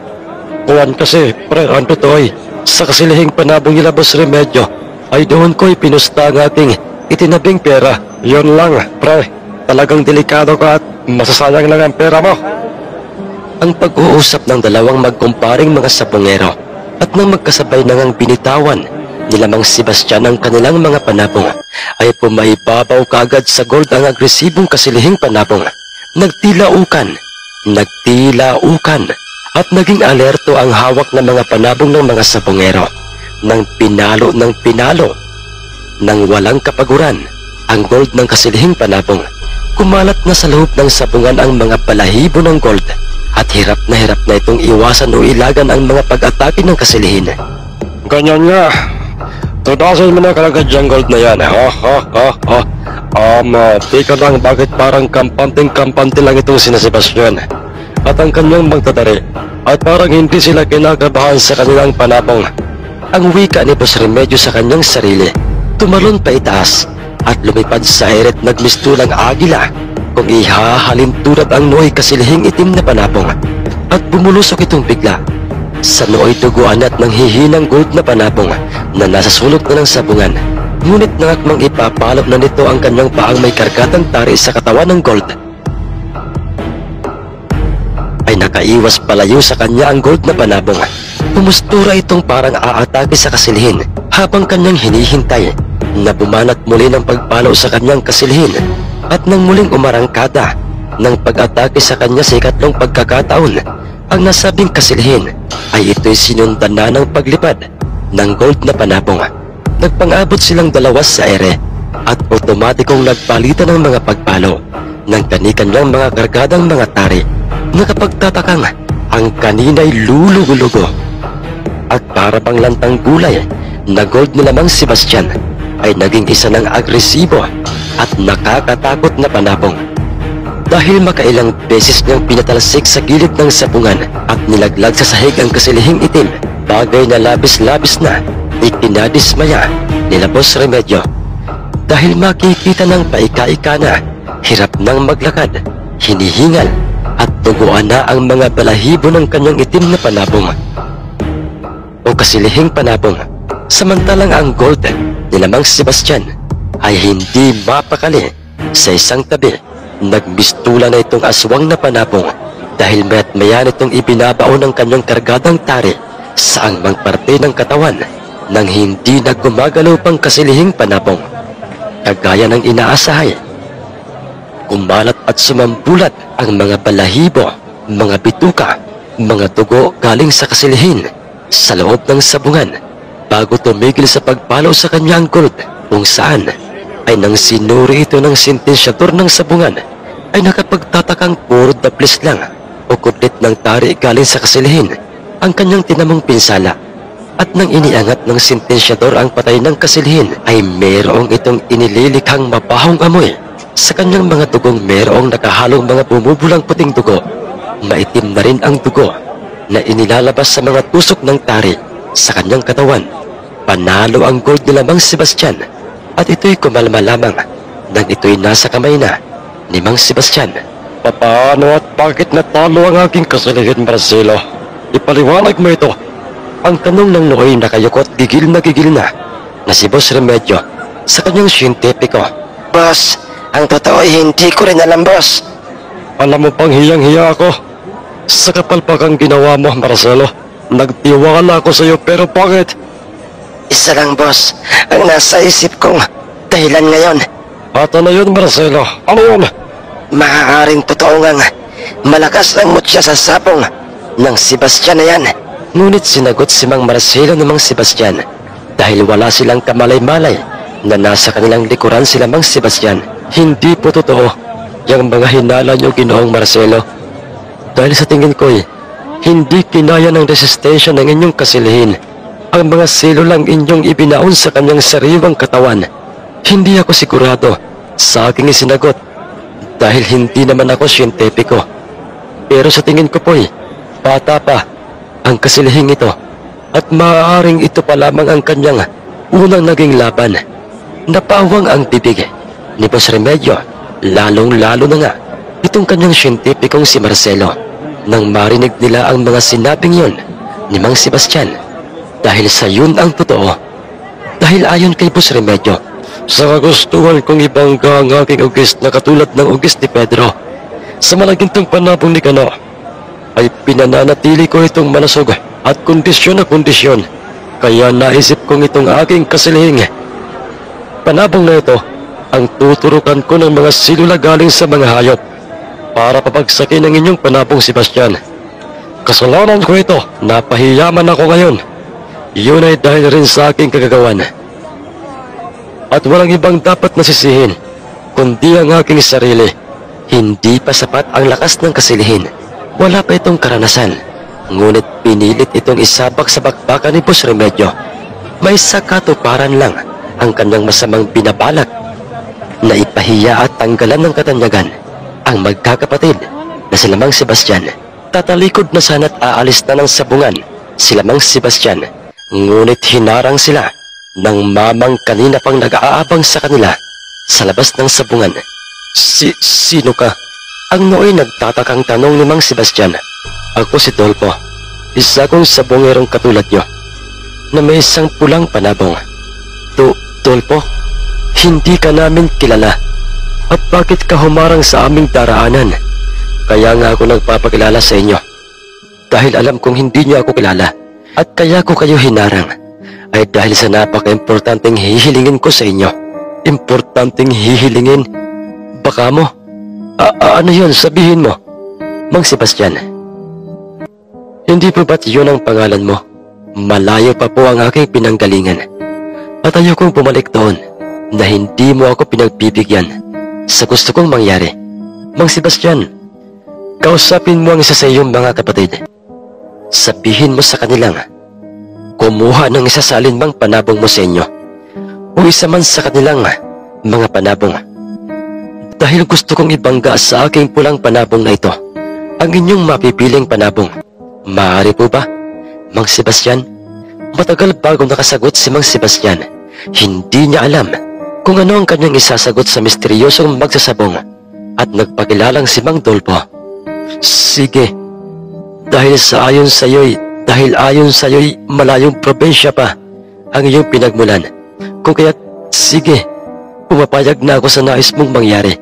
At nang makalapit na sila Mang Sebastian at Mang Pilisardo sa kinaroroonan ng kanyang tatlong mga kapatid na sila Mang Bartolo, ay do'y pinag-utos ni Mang Sebastian sa kanilang tatlo na kunin sa kanyang kulungan ang isa sa kanyang mga panabong na kung tawagin ay bangkas. Isang panabong na mayroong pinaghalong kulay puti at tsokolating mga balahibo. Mabilis namang tumugon doon sina Mang Bartolo, pansamantala nilang iniwang tatlo ang sabungan at kanilang inilabas sa loob ng kulungan ang nasabing bangkas na panabong. Kasunod noy, pinainom ni Mang Bartolo ng tubig na kanilang kinuha galing sa pinagbabaran ng kanilang mutya na galing sa isang mabangis na aswang at kanilang dinala sa aming sabungan kung saan ay do'y naghihintay na sila Mang Sebastian. Ang totoo, Mang Sebastian, ito pa lang ang magiging unang laban ng aking panabong na ito. Aminado ako sa aking sariling walang katiyakan kung ito ba'y magwawagi o mayroong ibubuga sa inyong panabong, sa panabong ng isang kilala o bantog na sabungero. Kung totoo yan, Dolpo, bakit mo naisip na ibanggayan sa aming panabong? Ano pang malalim na dahilan? Ba't kinakailangan mo pang dumayo rito? Ang mapang-usisang tanong ni Mang Pilisardo sa kanya dahil sa ako'y mayroong mahalagang bagay sa baryong ito. Mahalagang bagay na dapat sanay noon ko pa ginawa. Ang bagay na kinakailangang mapa sa akin. Naguguluhan sila Mang Sebastian at Mang Pilisardo. Sa mga sinagot na yon ni Mang Dolpo, inusisa nila ito kung ano ang importanteng bagay na kanyang sinasabi na gusto niyang mapa sa kanya. Ngunit, mamaya po, Mang Sebastian, pagkatapos ng magiging bakbakan ng ating mga panabong, ay kayo mismo ang unang makakaalam. Lalo ka na po, Mang Sebastian. Mas lalo pang napuno ng mga katanungan ang isip nila. Ang isip nila, Mang Sebastian, sa mga sinabing yon ni Mang Dolpo. Ilang sandali pa'y dumating na nga ang tatlong magkakapatid na sila Mang Bartolo at dala ng mga ito ang sinabi ni Mang Sebastian na bangkas na panabong. Sandali lamang po, Mang Sebastian. Maaari pang makahingi ng isang pabor. Ano yun, Dolpo? Sabihin mo, kailangan ko ang isa sa inyong magkakapatid na siyang makakasama ko sa loob ng sabungan dahil sa ako mismo ang magkakarga ng tari sa aking pulang panabong. Pumayag naman doon si Mang Sebastian at itong kanyang sumunod na kapatid na si Mang Bartolo ang naisip niyang siyang magiging kasama ni Mang Dolpo sa loob ng sabungan. Ngunit sa loob-loob ni Mang Sebastian, hindi ko alam sa aking sarili kung bakit nakakadama ako ngayon ng takot o pangamba sa aming panabong. Dahil talagang masyado akong nahihiwagaan sa taong ito. At ngayon lang ako nagkaroon ng pag-aalinlangan sa aming panabong. Ngayon lang ito nangyari sa akin. Oo, sino nga ba itong si Dolpo? At bakit makahulugan ang bawat titig niya sa aking mga mata na parang pinagbabantaan niya ako? Halos magkakatulad ang mga nasa isip nila Mang Sebastian patungkol sa misteryosong mamang si Mang Dolpo. At nang matapos na ang bakbaka ng dalawang mga panabong, ay pinapasok na kagad ng sentensyador ng sabungan sila Mang Sebastian at Mang Dolpo sa loob ng sabungan. Kuya Slaw, may tanong lang sana ako sa iyo. Ang mahinang sambit ni Mang Dionisio. Ano yun, Tol? Kuya, wala ka bang kakaibang napapansin sa pagkatao ng misteryosong sabungerong si Dolpo? Hoy, ang totoo, Dionisio, malakas ang kutob kong may lihim siyang iniingatan sa kanyang pagkatao at parang may galit siya sa ating magkakapatid. Pansin ko yun dahil matalim ang tingin ipinupukol niya sa akin o sa ating magkakapatid. Yan din, kuya, ang nasa isip ko. At alam kong yun din ang nararamdaman ni Kuya Sebastian. Alam mo, kuya, sa tuwing magtatama ang aming paningin kanina, ay ramdam kong parang hinahalo kaya ang aking mga lamang loob sa tiyan. Dionisio, hindi kaya isang mangkukulam, mampabarang waswang ang sabungirong yun? Nagkaroon ng hinala itong sila Mang Dionisio na maaaring totoong aswang nga itong si Mang Dolpo. Samantalang nagtaka ang iba sa mga mamumusta't mga sabungero sa paligid ng sabungan at ang iba'y nagsipagsigawan dahil ang ikinargang tari ni Mang Dolpo sa kanyang pulang panabong ay isang napakaiksing tari. Inisip ng lahat na wala sa wastong pag-iisip itong si Mang Dolpo kung kaya't halos walang pumusta sa kanyang pulang panabong sa pag-asang hindi na ito magwawagi pa sa bakbakan. Ganoon pa may, tuloy ang bakbakan ng dalawang mga panabong, ang bangkas ni Mang Sebastian at ang pulang panabong ni Mang Dolpo. Samantalang nagbigay ng labis-labis na alalahanin kay Mang Sebastian ang nakita niyang ikinargang maiksing taring yun ni Mang Dolpo sa kanyang pulang panabong. Dahil hindi nakakatawa ito dahil parang pamilyar sa akin ang maiksing taring yan. Parang minsan ko na yung nakita pero hindi ko matandaan, ang sabi ni Mang Sebastian sa kanyang sarili. Huwag mong sabihin aatras ka na ibangga sa aking pulang panabong na ito. Yang iyong bangkas, Mang Sebastian. Yun kasi ang nababanahag ko sa iyong hitsura na bigla't bumalik sa kanyang wisyo itong si Mang Sebastian nang marinig niya ang mga sinabing yun sa kanya ni Mang Tulfo. Hindi, Dolfo. Meron lang akong biglang naalala. Pinagharap na nga silang dalawa sa gitnang bahagi ng sapungan ng sentensyador. Parehong gumanti ng pagtuka ang dalawang mga panabong. Kung kaya't ipinag-utos na ng sentensyador sa kanilang dalawang bitawan na sa sahig ng sabungan ang dalawang mga panabong. At nang yun ay gagawin na sana nila Mang Dulfo at Mang Sebastian, ay nagkagulo ang lahat. Ng mga tao dahil sa nagkataong bigla na lamang lumindol at halos inabot yun ng mga ilang segundo. Bago tuluyang nawala ang lindol, huli na ng kanilang mapansin na bitawan na pala nilang dalawa ang dalawang mga panabong. Dahil sa lindol, nagbagbakan kaagad ang mga ito, dahilan upang mapalitan ng saya ang kanina pa'y alalhanin ng mga tao. Walang pakundangang pinupog ng mga pagpalo ng bangkas ang nasabing pulang panabong. Mabilis ito at agresibo. Katunayan, kahit saang bahagi ng sabungan napapadpad ang pulang panabong, ay sinusundan ito ng bangkas at walang awa niya itong pinagpapapalo. Bagay na labis-labis na ipinagtataka ni Mang Sebastian dahil hindi maaari ito. Bakit ganito? Ang lahat ng aming mga panabong na aming pinapainom ng aming mutyang pinagpaparan ay nagiging mahinahon at matamlay sa unang pag-atake. Pero ang aming bangkas na ito ay papaanong ganito ka-agresibo at saka hindi. Tama. Naalala ko na. Nakita ko na ang gantong pangyayari sa aking panaginip. Ang pulang panabong na yan ay ang panabong na siyang unang kukontra sa aming mutya. Ang panabong ng isang hindi totoo ito. Nangyayari na ito sa aking panaginip na paulit-ulit na dumadalaw sa akin. Sa tuwing sasapit ang gabi ng pagdulog ko, ang sabi ni Mang Sebastian sa kanyang sarili, nananatiling kalmado at hindi gumaganti ng mga pagpalo ang pulang panabong. Ngunit alerto ito sa mga pag-atake ng bangkas sa kanya. Wala ring makikitang senyales sa kanya kung ito ba'y may sugat na ng kargadang tari sa kanyang katunggaling panabong. Tumalong bigla ang pulang panabong at sinalubong niya sa areang bangkas. Nakakahilong mga balita ng mga pagpalo ang nakikita ng mga tao sa loob ng sabungan. Ngunit dismayado ang panig nila Mang Sebastian nang makita nilang bumulusok na lang bigla pa ibaba ang kanilang bangkas dahil sa ito'y agaw buhay na. Wasak na ang kanyang tiyan at sumambulat na ang kanyang mga bituka sa sahig ng sabungan.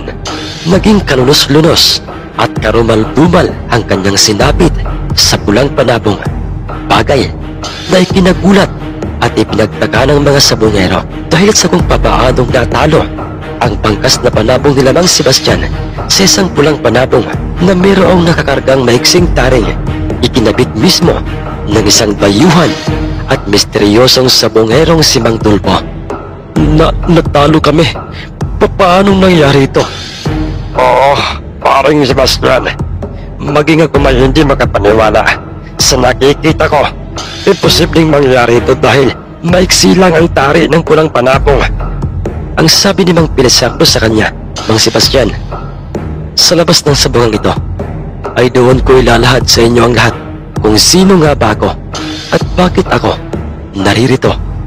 Sinunod nila Mang Sebastian ang sinabing yon ni Mang Tulfo. Kasama si Mang Bartolo ay lumabas silang bigo ng sabungan at do'y sa harapan nila Mang Sebastian. Do'y pinagtapat ni Mang Tulfo ang katotohanan. Lolo ko po ang aswang na nagmamayari ng inyong mutyang kinuha matagal ng panahon pag nakalilipas. Kung yun po ay inyo pong natatandaan, Mang Sebastian, hindi siya ang totoong salot na gumagambala sa inyong baryo noon, kundi isa rin siyang biktima ng mga aswang. Ano? Kung lolo mo ang mga aswang na aming tinugis noon at pinatay, ang ibig pang sabihin nito'y isa ka ring aswang? Hindi po, Mang Bartolo. Katulad ng sinabi ko sa inyo kanina, isa siyang biktima ng mga totoong aswang. Biktima siya ng pangyayanggaw. At kaya ako naparito upang yun ay bawiin sa inyo. Bawiin ang mutya ng aswang.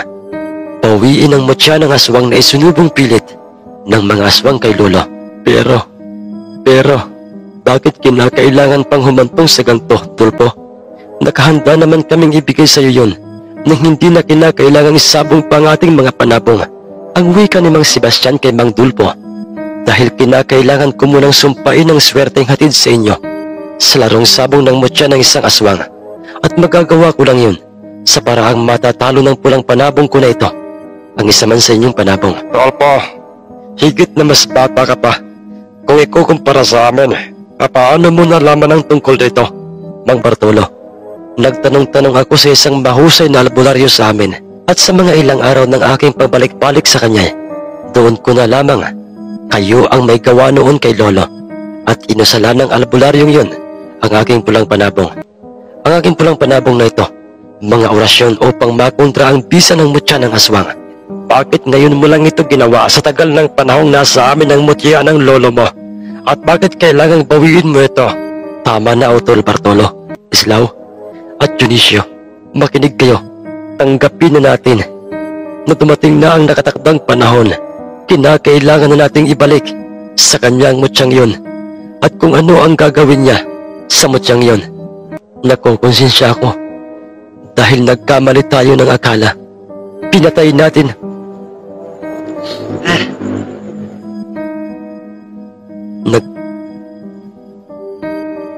Dahil nagkamali tayo ng akala, pinatay natin ang isang nilalang. Nakukonsensya ako dahil nagkamali tayo. Pinatay natin ang isang nilalang na hindi naman pala talaga gustong maging aswang. Ang sabi ni Mang Sebastian, at ng mismong araw na yon ay isinama nila sa bundok nila Mang Sebastian si Mang Dulpo, at do'y ibinigay nila sa kanya ang mutya ng aswang. Anong balak mo ngayon, Kuya Sebastian? Bartolo, mga kapatid ko, ngayon ko na pagtantong, ang lahat ng mga bagay sa mundo ay may hangganan. Ihihinto na natin ang pagsasabong at panahon na upang tayo'y mamuhay ng normal kasama ang ating mga pamilya.